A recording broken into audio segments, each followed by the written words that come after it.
Hello friends, welcome to our channel Dana's Green Life. இன்னைக்கு நம்ம வீடியோல breakfast and lunch box recipe ரெண்டுமே கிட்ஸ்க்கு எப்படி செய்யறதுன்னு பார்ப்போம். ஃபர்ஸ்ட் நம்ம பிரேக்ஃபாஸ்ட்டுக்கு புதினா சட்னியும் தோசையும் பண்ணலாம். புதினா சட்னி எப்படி பண்றதுன்னு பார்ப்போம். ஒரு கடாயில 2 ஸ்பூன் ஆயில் விட்டுக்கோங்க. கடலைப்பருப்பு போட்டுட்டு ஒரே ஒரு பெரிய வெங்காயம் போட்டு நல்லா வதக்கிக்கோங்க.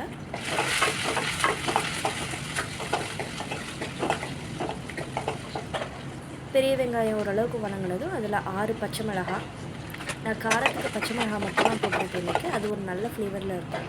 உங்களுக்கு பச்சை மிளகாய் வேணான்னா காஞ்ச மிளகாய் கூட நீங்கள் யூஸ் பண்ணிக்கலாம். 4 தக்காளி ரஃப்பாக கட் பண்ணி போட்டுக்கோங்க. ஒரு ஸ்பூன் அளவுக்கு கல் உப்பு போட்டுக்கோங்க. இதை போட்டு நல்லா ஒரு 5 மினிட்ஸ்க்கு தக்காளி வதங்குற அளவுக்கு வதக்கி விட்டுக்கோங்க.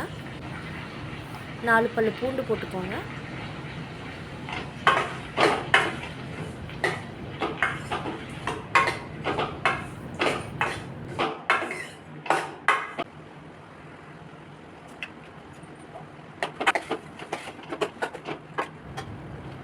தக்காளி நல்லா வதங்கினது இப்போ நம்ம வாஷ் பண்ணி வச்சுருக்க புதினாவை ஆட் பண்ணிக்கலாம். ஒரு கட்டு புதினா நான் இன்றைக்கி போட்டிருக்கேன்.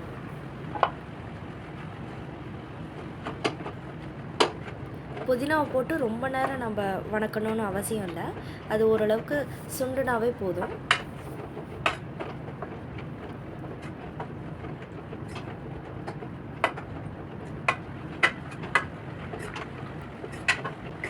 புதினா இப்போ வதங்கிடுச்சு. வதங்கினதும் நம்ம இதை எடுத்து ஆற வச்சிடலாம். ஆற வச்சுட்டு லாஸ்ட்டாக நம்ம புதினா சட்னி அரைச்சிடலாம். புதினா சட்னிக்கு ஆற வச்சுட்டு அடுத்தது நம்ம உருளைக்கிழங்கு ஃப்ரை எப்படி பண்ணுறதுன்னு பார்ப்போம். இது லஞ்சுக்கு கிட்ஸ்க்கு ரொம்ப பிடிக்கும். ஒரு குட்டி கடாயில் நான் இன்றைக்கி ஒரே ஒரு உருளைக்கிழங்கு தான் போடுறேன். அதனால் சின்னதாக ஒரு கடாய் தான் எடுத்துருக்கேன். சின்ன கடாயில் எண்ணெய் ஊற்றி கடுகு, உளுத்தம்பருப்பு, கடலைப்பருப்பு போட்டுட்டு கொஞ்சம் கருவேப்பிலை போட்டு பொரியட்டும். பொரிஞ்சதும் ஆனியன்லாம் எதுவும் ஆட் பண்ண தேவையில்ல. நான் ஒரே ஒரு உருளைக்கிழங்கு மட்டும் ஆட் பண்ணிக்கிறேன். சின்ன சின்ன கியூபாக கட் பண்ணி நம்ம ஆட் பண்ணிக்கலாம். இப்போ உருளைக்கிழங்கு நல்லா வதக்கி விட்டுக்கோங்க.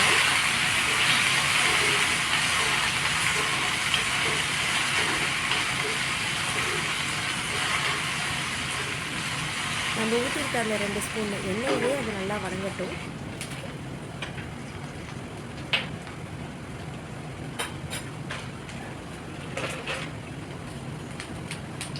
கால் ஸ்பூன் கரம் மசாலா, 1/4 ஸ்பூன் மிளகாய்த்தூள், தேவையான அளவுக்கு உப்பு போட்டு நம்ம அதை மிக்ஸ் பண்ணிக்கோங்க. நல்லா கோல்டன் ஃப்ரை ஆகிற வரைக்கும் ஃப்ரை பண்ணுங்கள். நல்லா கிறிஸ்பியாக வரும்.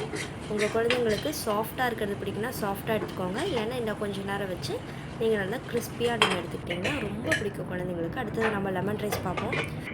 லெமன் ரைஸ்க்கு சாதம் ரெடி ஆகிடுச்சு.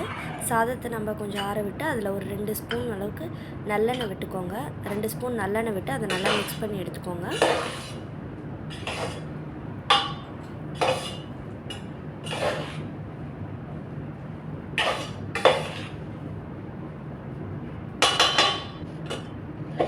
மிக்ஸ் பண்ணி எடுத்துகிட்டு நம்ம அதை தாளித்து போடலாம்.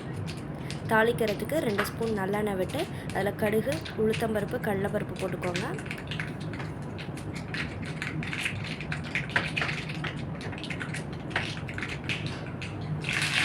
கருவேப்பிலை எண்ணெய் போட்டுக்கோங்க.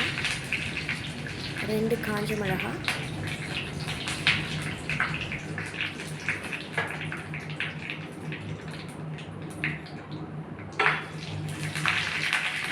மஞ்சத்தூள் இப்போ ஆட் பண்ணக்கூடாது. நம்ம அடுப்பை ஆஃப் பண்ணிட்டு தான் நம்ம மஞ்சத்தூள் ஆட் பண்ணோம்.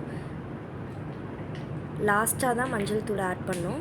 இப்போ நம்ம ஒரு 1/4 ஸ்பூன் அளவுக்கு மஞ்சள் தூள் ஆட் பண்ணி அதை மிக்ஸ் பண்ணி விட்டுக்கோங்க. மிக்ஸ் பண்ணிவிட்டு இப்போ நம்ம ஒயிட் ரைஸில் கலந்து விடலாம்.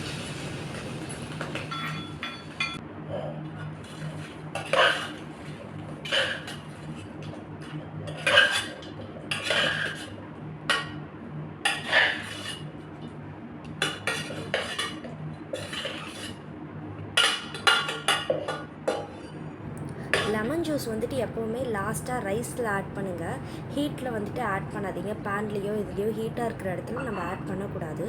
லெமன் ஜூஸ் எப்போவுமே நம்ம ரைஸில் ஆட் பண்ணி லாஸ்ட்டாக மிக்ஸ் பண்ணும்போது தான் லெமன் ரைஸோட டேஸ்ட் இன்னும் ரொம்ப நல்லாயிருக்கும்.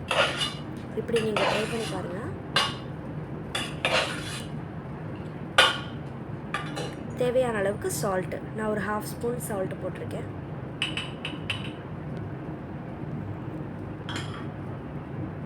தேவைப்பட்டால் 1 or 2 ஸ்பூன்ஸ் வந்து நல்லெண்ணெய் யூஸ் பண்ணிக்கலாம். லஞ்சுக்கு கொடுத்து விடும்போது நல்லெண்ணெய் கொஞ்சம் சேர்த்து ஆட் பண்ணிக்கிட்டோன்னா ரைஸ் வந்து காஞ்சி போகாமல் இருக்கும். குழந்தைங்களுக்கும் சாப்பிட்றதுக்கு ரொம்ப டேஸ்ட்டாக இருக்கும். இப்போ நம்ம லஞ்ச் வந்து ரெடி. பாக்ஸில் நம்ம ஃபில் பண்ணிடலாம். லெமன் ரைஸ், தொட்டுக்க பொட்டேட்டோ ஃப்ரை,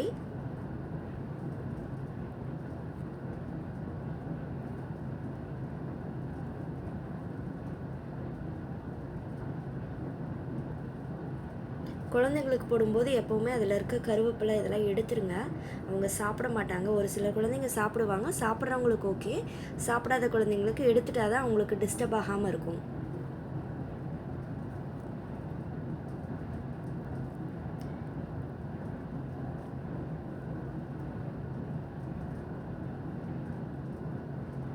ஸ்நாக்ஸுக்கு பொட்டேட்டோ சிப்ஸ், இன்னொரு ஸ்நாக்ஸ்க்கு கடலை உருண்டை, இடித்த கடலை உருண்டை, 5 பாதாம். ரொம்ப ஹெல்தியான ரொம்பவே சிம்பிளான லஞ்ச் பாக்ஸ் ரெசிபி ரெடி ஆகிடுச்சு. இப்போ மார்னிங் பிரேக்ஃபாஸ்ட்டுக்கு சட்னி நம்ம வணக்கி வச்சுருந்தோம்ல, அதை எடுத்து நம்ம ஒரு மிக்ஸி ஜாரில் போட்டுட்டு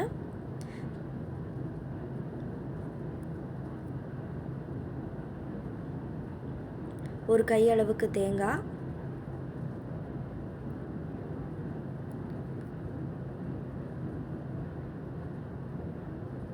ஒரு கையளவுக்கு பொட்டுக்கடலை.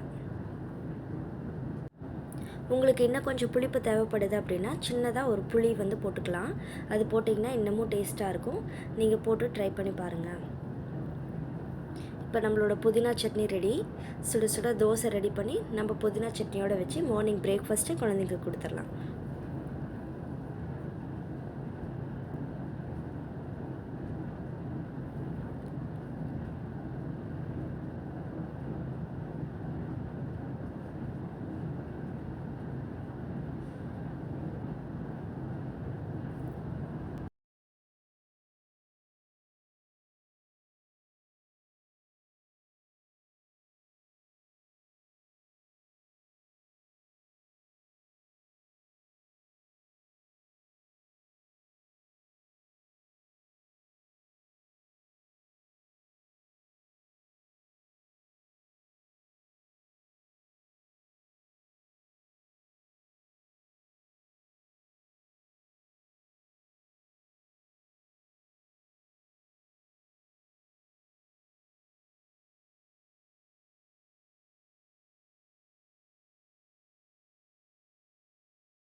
நீங்களும் இந்த மாதிரி ரொம்பவே சிம்பிளான, ஈஸியான, ஹெல்தியான பிரேக்ஃபாஸ்ட்டையும் லஞ்சையும் ரெடி பண்ணி உங்கள் குழந்தையோட என்ஜாய் பண்ணுங்கள். தேங்க்யூ ஃபார் வாட்சிங் அவர் வீடியோ. தேங்க்யூ.